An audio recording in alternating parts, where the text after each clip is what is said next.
Hey guys, so a couple of days ago I uploaded the UHI Hive beginner's guide, but while preparing that video I realized it is so similar to SynthMasterOne, which I really love, and I also it's one of my first synthesizers along with SynthMaster2, but really they are so similar. I thought it's going to be a good idea to show you guys around. And also, if you're not familiar with Hive, or maybe you're not familiar with SynthMasterOne, that's a good opportunity to get to know those.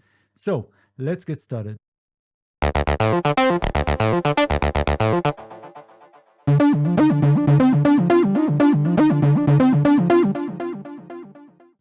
Right, so let's go through some of the things that you can find in Hive and also in SynthMasterOne. And I'm going to show you how similar they are, but definitely they are not identical. There are tons of stuff that is basically different, including the actual sound, the filters and things like that. Well, we're going to see that. So first of all, Hive, you have 4 oscillators. I mean, that's where sound starts. That's really important. And in Hive, if you go into the top area here, you'll see that we have oscillator 1 and sub 1, and then we have oscillator 2 and sub 2. If you click this title here, you will see the different shapes like sine wave, we have sawtooth, we have triangle, we have and so pulses, even white and pink noise, and we have wave table. So once you select that, you see that we have this little drop down here, and then we have tons of different wave shapes. Now if you go into the wave table view right here, you'll see that you can scan through those.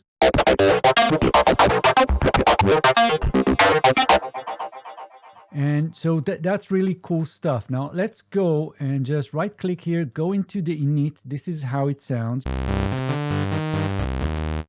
And I can route each of the oscillators to either filter 1 and filter 2. So we have 2 filters and you can see them right here. So we have filter 1 and filter 2. And there are these little buttons here that will basically route the oscillators, any of the 4, into either filter 1 or 2. So if you want to have both the sub and the oscillator going into filter 1, that's how you do it. Just click those buttons. And let's get a little bit of release. Right, it's pretty dry, and we can go and add a little bit of reverb. So you'll see that right in the middle we have few things that you can tweak, like the arpeggiator and sequencer. We have the XY pad, we have the effects here, so I can get a bit of reverb.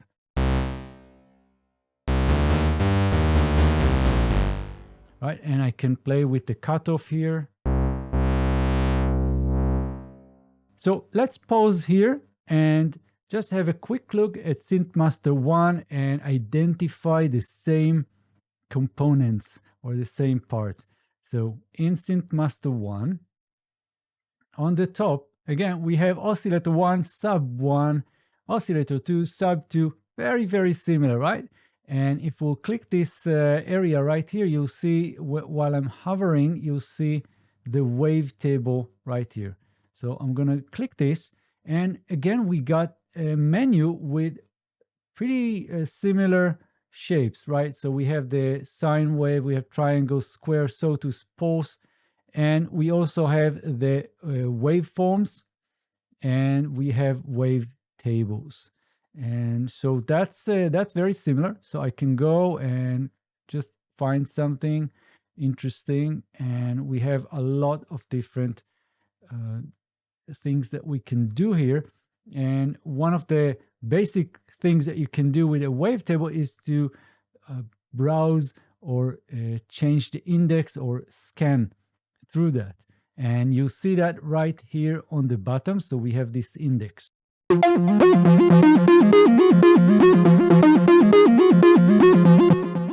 And I can change the waveform or the wavetable.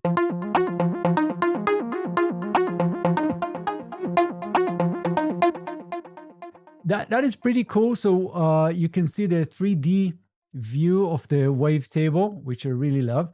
And we also have, again, we have the sub oscillators here, and we have all the different settings for oscillators, like the octaves. We have unison and detuning, which I'm going to show you when we'll go back into Hive. I'm going to show you that as well.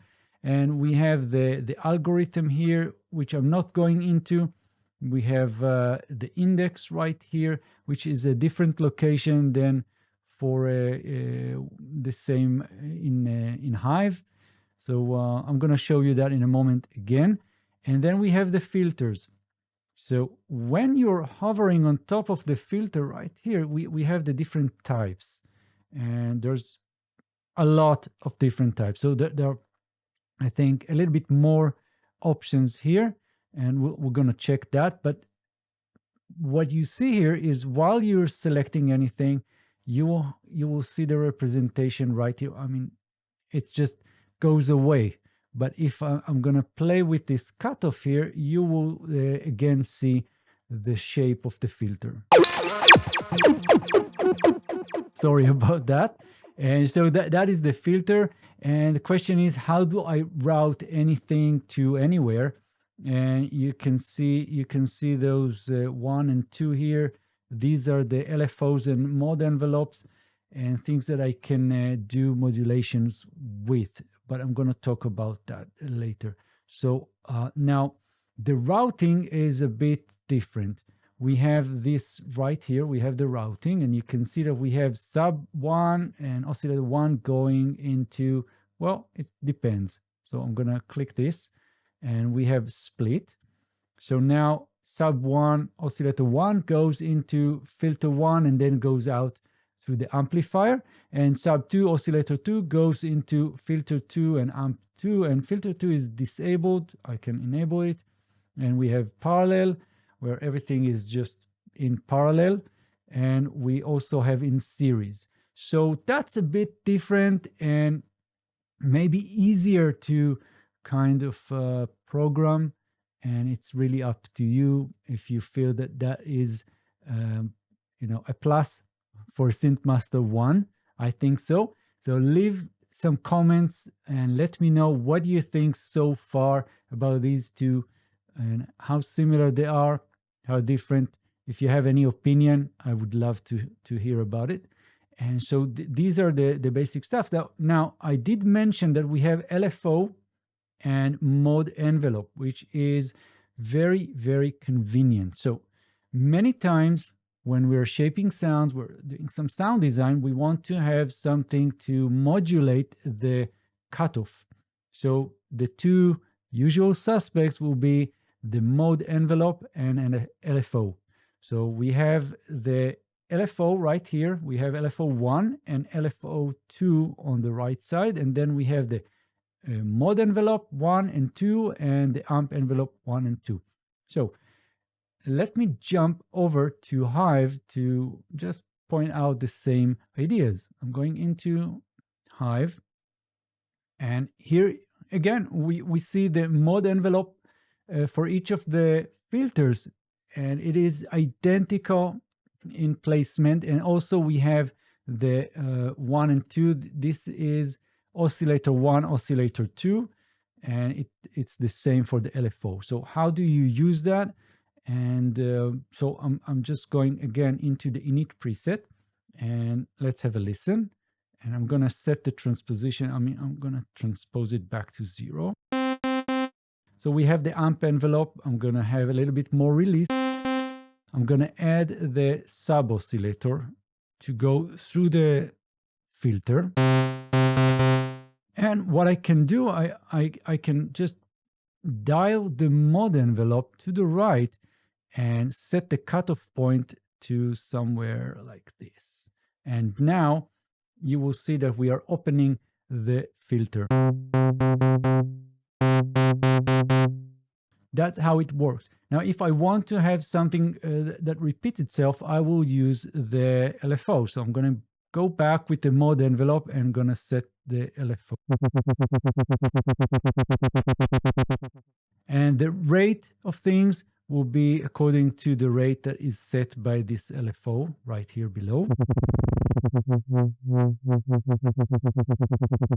And the LFO, again, I'm not going into sound design synthesis basics, because I have videos covering that. I actually have many videos, and I repeat those concepts, in some of the videos. For example, in pigments that I've done a complete course. I talk about this in the beginner's guide to Hive, and also I explain this in my basic synthesis course that I have in my channel, so check it out. So all of that is identical to what you will find in SynthMaster1. So let's go back into SynthMaster1, and I'll remind you that we have those right here. So we have the LFO and we have the mode envelope here, and I can right click right here and get a bit of stuff. I mean, I was hoping to get the init preset, which is not here. Here it is, init preset. And I can have, I can have this filter here, change that to low pass 24 and have the LFO work its magic on the filter. And we see this LFO representation on the bottom here, which is more animated. Really love that. And it's bipolar. And the same idea you'll find also in Hive, by the way. You can do bipolar or unipolar. And also you can sync this. That's the speed right here. And we can also introduce some noise here into this. And we have this selection here. Let's go with 6. And we can ease the attack. All right, so there's a lot of things that you can do here. And also the same idea goes with our mod envelope. All right, so I'm going to set the cutoff somewhere here, and we have the mod envelope.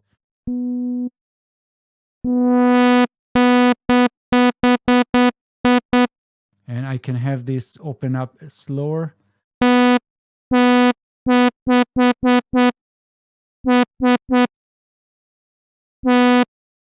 Right, so that's the idea. The filter opens up.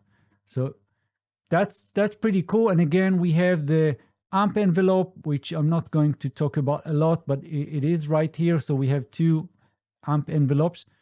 And so what else? Let's see some more advanced things that we can find in both. So first of all, in SynthMaster1, we have the effects right here in the middle. So we can turn them all off. And I can turn them on. I can have a reverb. And I'll turn it on.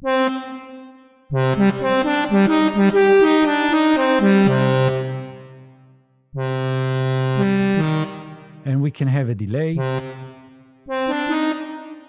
I'll turn it on.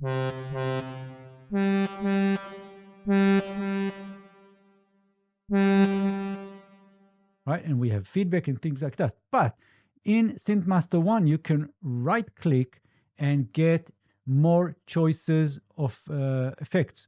So we have distortion, we have lo-fi ensemble, we have phaser, EQ, vocoder, which is pretty good. And I actually have a video showing you how to use the vocoder here with your own sound, with your own audio.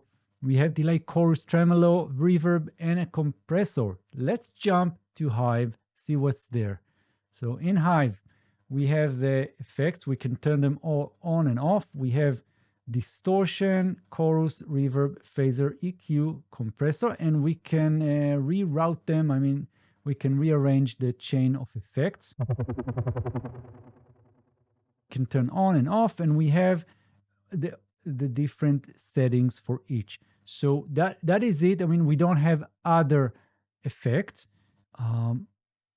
Again, let me know in the comments, what do you think about the effects and choices that we have in both of these wonderful synthesizers. And for me, it's pretty cool.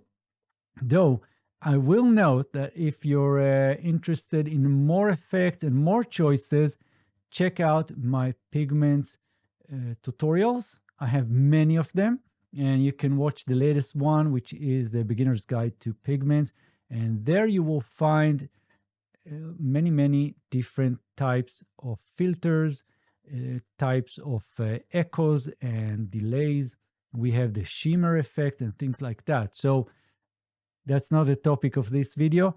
Let's go back to our business here. So other things that you can find in Hive and also in SynthMaster One is the arpeggiator and sequencer. So we have an arpeggiator, right? And let's just check something here. So here is a sound that uses both the arpeggiator, and we can also set this to work with the sequencer.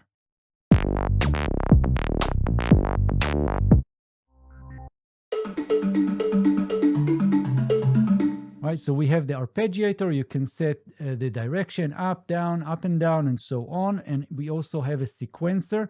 We have 16 steps, and we can program that. So that's pretty cool. Let's jump over to SynthMaster One. So in SynthMaster One, on the bottom left, you'll see that we have different switches that will switch the panel. And we have the arpeggiator right here. We can turn it on.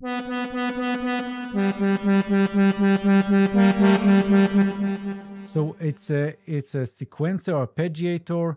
We have different options here, and we have the bass time, and we can draw in our notes. So that's pretty nice. And so what we can do, let me show you some stuff. So I'm going into the browser, and we can find some ARP things here. So when you're selecting anything here, you will see that the bottom part of the screen is still on. So you can see it. It's not covered by the browser of the presets, and you can see what's going on.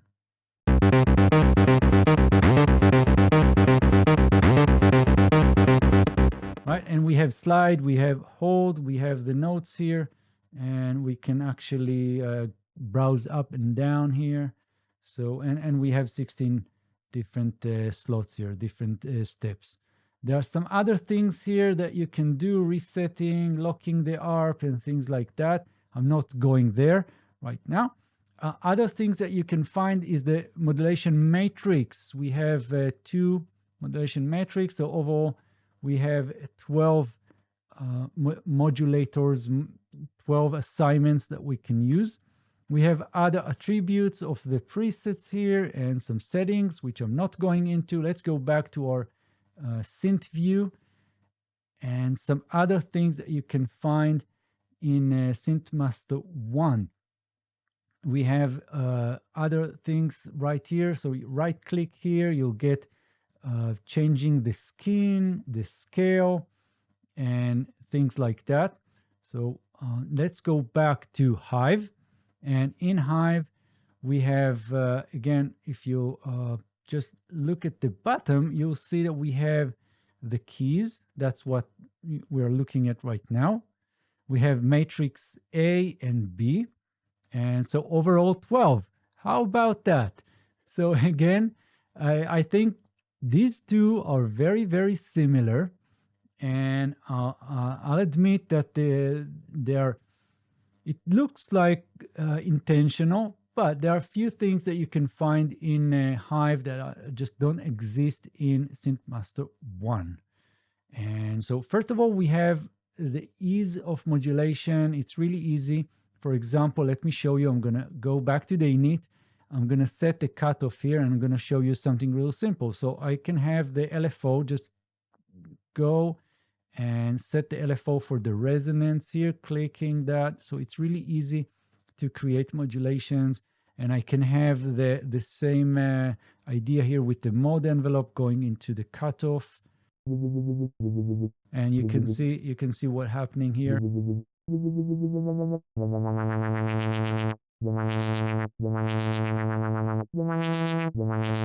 Right, I'm modulating that.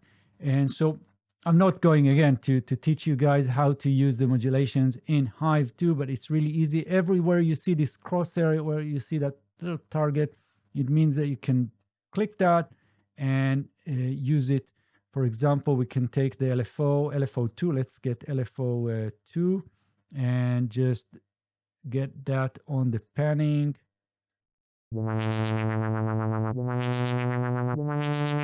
Right, and we are moving left and right, things like that. And you'll see that every time you do anything with the modulations, it is immediately going into a slot in the modulation matrix. Other things that you can do, you can see that we have on the bottom, we have the pitch wheel, the mod wheel, and other things that you can just click and drag and use them on anything. For example, I can use the detuning here with the mod wheel. All right, I'll go into the keys. Things like that. And we also have the shapers right here. So I can use this shape here and again use that on the cutoff, for example. And then I'll have these shapes here and steps. So we have number of steps. Right, and let's get another sound, and I can use that.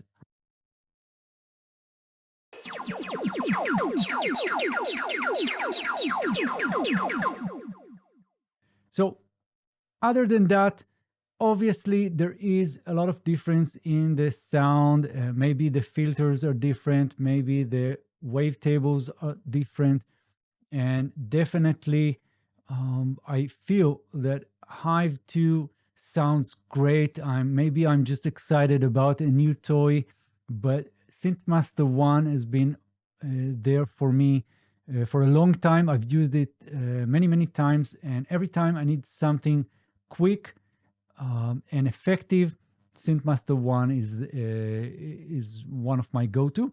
So now let's just browse through some of the sounds and appreciate those, and we'll finish the video. Let me know in the comments, what do you think? If you have any questions about any of them, I'll be happy to answer, at least try to answer you, and I'll see you guys in the next videos. Oh, and of course, if there are any other synthesizers or things, or maybe virtual instruments that you want me to sort of compare, let me know, and if I have them, I'll be happy to do another video. I got stuff from Arturia, UVI, UJAM, Native Instruments, and a whole bunch of others. So if I got it, I'll be happy to do something. See you soon. And now let's have a quick listen to some of the presets.